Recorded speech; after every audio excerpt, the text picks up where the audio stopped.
बिस्मिल्लाहिर्रहमानिर्रहीम। अस्सलाम वालेकुम नाज़रीन, आप यूट्यूब चैनल देख रहे हैं। मैं इमरान खान हूँ। आप अंदाज़ा करें कि जिन मुल्कों से डोनाल्ड ट्रंप ने नाम ले लेकर मदद मांगी वो मुल्क भी जवाब नहीं दे रहे, और जो रजीम तब्दील करने चले थे उनका अपना रजीम खतरे में पड़ गया। अब आ जाए नेतन्याहू पे, तो नेतन्याहू गायब है। इसका मामला तूल पकड़ता जा रहा है। पिछले साल आपको याद है जब ईरान ने बमबारी की थी तो जो बिल्डिंग तबाह हुई थी उस पर खड़े होकर नेतन्याहू ने बताया था कि मैं यहां पे हूं, और एक जेस्चर शो किया था। वो नेतन्याहू अब किधर है, कोई समझ नहीं आ रही। दुनिया भर के अंदर यह सवाल पूछा जा रहा है कि नेतन्याहू मारा गया, नेतन्याहू जख्मी हो गया, किधर गया। लेकिन दो तीन पॉसिबिलिटीज है ना सामने ना आने की। अपनी मौजूदगी का सबूत नेतन्याहू नहीं दे पा रहा, हालांकि देना चाहिए। जो वीडियो नेतन्याहू की आती है उसके ऊपर इल्जाम लगता है कि ये आर्टिफिशियल इंटेलिजेंस की वीडियो है, क्योंकि कुछ रिपोर्टर ऐसे हैं, खासतौर पे एक रिपोर्टर की वीडियो भी वायरल हुई है जिसने खड़े होकर बताया कि नेतन्याहू का ये घर है, इसके ऊपर मिसाइल से अटैक हुआ, और जिस वक्त अटैक हुआ नेतन्याहू यहां था, यह दावा किया गया। ईरान ने सऊदी अरब पे होने वाले जो ड्रोन हमले हैं और जो मिसाइल हमले हैं उनसे अपने आप को अलग कर लिया। उन्होंने कहा ऐलान ला ताल्लुक की हमने ये किए ही नहीं, हमने सिर्फ फौजी अड्डों को निशाना बनाया। सऊदी अरब के अंदर जो दीगर तनसीबात को निशाना बनाया गया है, चाहे वो ड्रोन आए हैं चाहे वो मिसाइल आए हैं, उनका ईरान के साथ कोई ताल्लुक नहीं है, ये उन्होंने दावा किया। और ये भी कहा कि सऊदी अरब इसकी एक तहकीकात करवा ले, इसकी एक इंक्वायरी करवा ले कि ये ड्रोन्स और मिसाइल कहां से आए हैं। इसका इल्ज़ाम ईरान जो है वो इसराइल और अमेरिका पे लगाता है। वो ईरानी फौज के तर्जुमान ने भी ये कहा, और ईरान के वज़ीर ख़ारजा ने भी यही बात की। वो यही बात करते हैं और बार बार ये बात करते हैं कि ये हम नहीं कर रहे। अमरीकियों ने हमारे ड्रोन जैसा एक ड्रोन तैयार किया है, इसके ज़रिए अरब ममालिक में कुछ मकामात को निशाना बना रहे हैं, ये भी ईरानी वज़ीर ख़ारजा ने कहा है। तो उन्हें यह लगता है कि तहकीकाती कमेटी बना ले और इसके अंदर बेशक ईरान को भी शामिल कर ले। ईरानी वज़ीर ख़ारजा ने कहा कि मुमकिन है कि अरब ममालिक में शहरी अहदाफ पर होने वाले हमलों के पीछे इसराइल हो। नाज़रीन, जो मामला शुरू हुआ था ईरान में रजीम चेंज ऑपरेशन करने से, वो मामला ऐसा लगता है कि ईरान में तो हुकूमत नहीं गिरी, ना हुकूमत तब्दील की जा सकी। सिर्फ आयतुल्लाह अली खामनाई को शहीद किया गया और उसके बाद उन्हीं की तरह का उनका बेटा आ गया। पहले डोनाल्ड ट्रंप ने कहा कि मुझे काबिल कबूल नहीं है, अब डोनाल्ड ट्रंप उनसे मुज़ाकरात की बात भी करता है।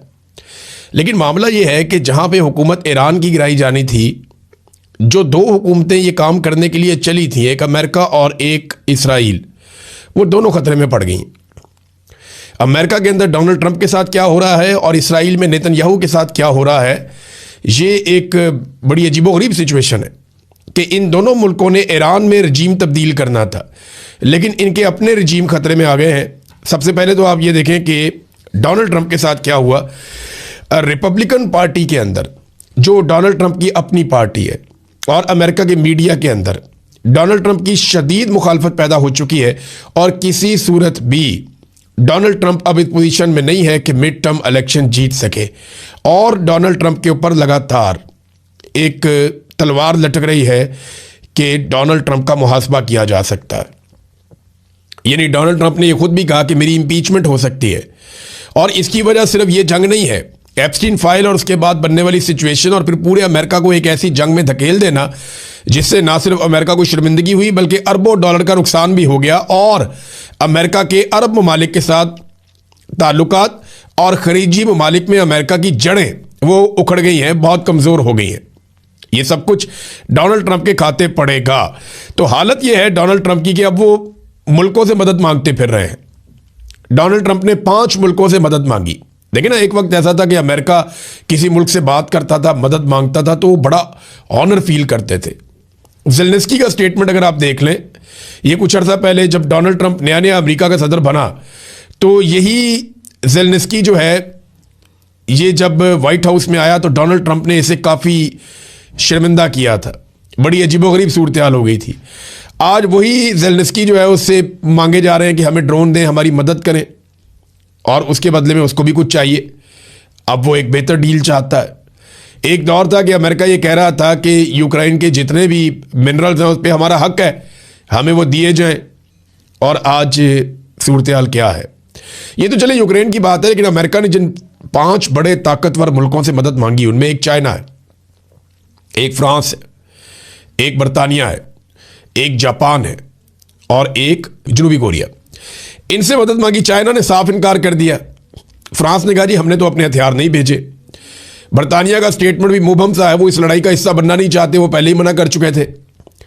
जापान ने कोई अभी तक जवाब दिया नहीं और कोरिया ने भी कोई वाज़ेह जवाब नहीं दिया। तो आप अंदाजा करें कि जिन मुल्कों से डोनाल्ड ट्रंप ने नाम ले लेकर मदद मांगी वो मुल्क भी जवाब नहीं दे रहे, और जो रिजीम तब्दील करने चले थे उनका अपना रिजीम खतरे में पड़ गया। अब आ जाए नेतन्याहू पे, तो नेतन्याहू गायब है, इसका मामला तूल पकड़ता जा रहा है। पिछले साल आपको याद है जब ईरान ने बमबारी की थी तो जो बिल्डिंग तबाह हुई थी उस पर खड़े होकर नेतन्याहू ने बताया था कि मैं यहां पे हूं और एक जेस्चर शो किया था। वो नेतन्याहू अब किधर है? कोई समझ नहीं आ रही। दुनिया भर के अंदर यह सवाल पूछा जा रहा है कि नेतन्याहू मारा गया, नेतन्याहू जख्मी हो गया, किधर गया? लेकिन 2-3 पॉसिबिलिटीज है ना सामने ना आने की। अपनी मौजूदगी का सबूत नेतन्याहू नहीं दे पा रहा, हालांकि देना चाहिए। जो वीडियो नेतन्याहू की आती है उसके ऊपर इल्जाम लगता है कि ये आर्टिफिशियल इंटेलिजेंस की वीडियो है। बहुत मुमकिन है कि नेतन्याहू ठीक भी हो या जख्मी हो और ये आर्टिफिशियल इंटेलिजेंस की वीडियो हो, लेकिन आप कुछ जंग के माहौल में कंफर्म कर नहीं सकते। सामने क्यों नहीं आ रहा? बहुत सारे रीजन हो सकते हैं। हो सकता है नेतन्याहू जख्मी हो, क्योंकि कुछ रिपोर्टर्स ऐसे हैं, खासतौर पे एक रिपोर्टर की वीडियो भी वायरल हुई है जिसने खड़े होकर बताया कि नेतन्याहू का ये घर है, इसके ऊपर मिसाइल से अटैक हुआ और जिस वक्त अटैक हुआ नेतन्याहू यहां था, ये दावा किया गया। अब या तो नेतन्याहू जख्मी है, या वो मारा गया है, या वो अपनी जान बचाने के लिए हाई सिक्योरिटी के अंदर है जहां से वो अपनी वीडियो भी जारी नहीं करना चाह रहा फिलहाल, और नेतन्याहू शायद किसी पे भरोसा नहीं कर रहा। जबकि ईरानी पासदाराने इनकलाब, जो ईरानी फोर्सेज हैं, उन्होंने ऐलान किया है कि हम नेतन्याहू को ढूंढ कर निशाना बनाएंगे, हम नहीं छोड़ेंगे, क्योंकि ईरानी क़यादत को कत्ल किया इसराइल ने और अमेरिका ने मिलकर, तो वो कहते हैं नेतन्याहू को हम नहीं छोड़ेंगे। एक और बड़ा इंपॉर्टेंट स्टेटमेंट है जो ईरान की जानिब से आया, वो स्टेटमेंट मैं आपको इसके बाद बताता हूं। लेकिन अमेरिका के अंदर डोनाल्ड ट्रंप के लिए चैलेंजेस इतने बढ़ गए हैं कि उन्होंने लोगों को धमकाना शुरू कर दिया है। खास तौर पे अमेरिकी मीडिया को निशाना बनाया जा रहा है और यह कहा जा रहा है कि जो आपके लाइसेंस हैं वो मनसूख कर दिए जाएंगे मीडिया के, अगर आपकी रिपोर्टिंग पे हुकूमत को एतराज़ होगा। हुकूमत को एतराज़ ये है कि वो उनको लगता है कि सही रिपोर्टिंग नहीं हो रही, फैक्ट्स सही तरह बयान नहीं किए जा रहे, बल्कि ईरान की गुड्डी चढ़ाई जा रही है और डोनाल्ड ट्रंप को और अमेरिका को इससे नुकसान हो रहा है। इसी तरह पाकिस्तान के अंदर भी पाकिस्तान की मिलिट्री एस्टेब्लिशमेंट पाकिस्तान की मीडिया को दबाती है, हर वक्त दबाती है।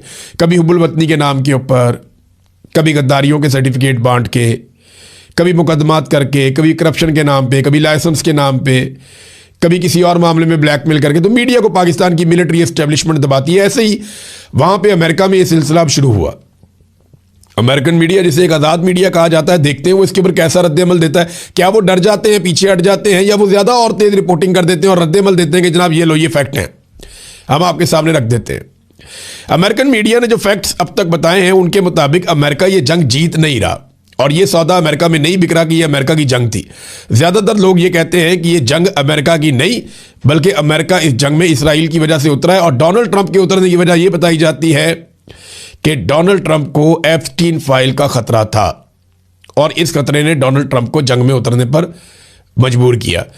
अब जो अमेरिकी सहाफ़ी हैं टक्कर कार्लसन, उनका एक स्टेटमेंट आया ऐसे में, उन्होंने कहा कि अमेरिकी हुकूमत मुमकिना तौर पर CIA के मुजरिमाना रेफरल के जरिए उन्हें गिरफ्तार करने की तैयारी कर रही है।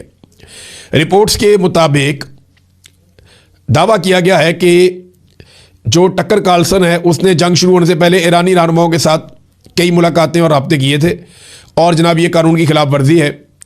कार्लसन ये कहता है, ये वो सहाफ़ी है टक्कर कार्लसन जिसने डोनाल्ड ट्रंप से मुलाकात भी की थी जंग से पहले, और इसने डोनाल्ड ट्रंप को समझाया था कि मुझे इसकी समझ है, आप फंस जाएंगे, आप ये ना करें।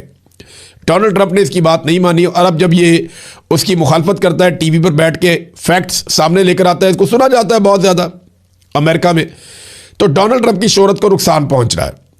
अब ये शख्स कहता है कि हुकूमत ने उन पर जासूसी की है, उनके पैगामात खुफिया तरीके से पढ़े हैं, और अब उन्हें जिस तरह जुलियन असांज का केस था या जैसे एडवर्ड स्नोडन का केस था उस तरह से कैद करने की कोशिश की जा रही है। ये दावा किया है टक्कर कार्लसन ने। तो अमेरिकी इतने परेशान है, अमेरिकी हुकूमत, और हत्ता के रिपब्लिकन पार्टी के अंदर से मुखालफत शुरू हो गई है कि ये तो इसराइल की जंग थी, आपने अमेरिका को इस जंग के अंदर क्यों धकेल दिया, और अमेरिका को इसका नुकसान हो रहा है। सबसे बड़ा नुकसान तो अमेरिका की जो चौधराहट है वो खतरे में पड़ गई है। अब एक तरफ मीडिया को धमकियां, एक तरफ इंटरनल प्रॉब्लम, तो ईरान का रिजीम चेंज करते करते अपना रिजीम फंसवा लिया। और ट्रंप की जहनी हालत कुछ इस तरह है कि ये एक ट्वीट ट्रंप का अगर आप पढ़े ना तो आपको उससे आइडिया हो जाएगा। यानी ये बीबीसी ने इसको रिपोर्ट किया, आपको यहां से ट्रंप की इस वक्त जहनी हालत का अंदाजा हो जाएगा। उन्होंने कहा कि ईरान डील करना चाहता है लेकिन वो तैयार नहीं है। ट्रंप ने अहम ईरानी जजीरे खार्क को मुकम्मल तौर पर तबाह करने का दावा करते हुए कहा कि मजा लेने के लिए शायद